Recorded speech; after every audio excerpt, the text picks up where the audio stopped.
You're watching Global National. The COVID-19 pandemic is forcing the World Food Program to launch its biggest humanitarian response in history. The United Nations agency fears 270 million people could be acutely food insecure before the end of this year. As Redmond Shannon explains, this comes as millions of displaced Syrians are still in need of humanitarian aid. And a warning, this story contains disturbing images. Salwa is 5 years old, but weighs the same as a newborn baby. In Yemen, her agony is nothing unusual. UNICEF says 2.4 million kids could be malnourished by the end of this year.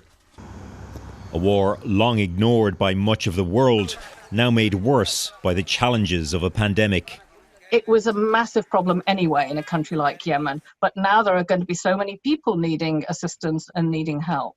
In 2019, the World Food Programme helped a record 97 million people worldwide. It says that has risen to 138 million this year, and the number could almost double by the end of 2020. Where we're worrying, though, is that our traditional donors, a lot of them like Canada, like the United Kingdom, United States, they're going to be worrying about their own economies in 6 months. Hunger had been worsened in recent years by conflict and climate. Many of the people at risk this year are in countries where food is not normally an issue. It's the fact that if you're a poor, hard-working taxi driver in an urban slum somewhere and you can't go out to work, you won't get paid, you won't be able to feed your family. In India, internal migrant workers suddenly had to rely on donations when the country went into lockdown.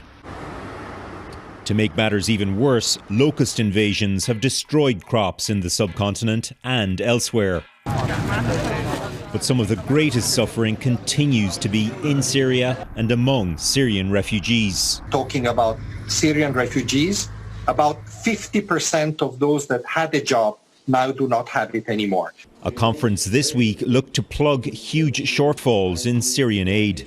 The total pledge amounts in euro to 6.9 billion. That makes it in US dollars 7.7 billion. That's still less than what the UN says it needs. Aid agencies say the price of food in Syria has skyrocketed and warn that a new refugee crisis from the country could be triggered if the problems there are ignored. Redmond Shannon, Global News, London.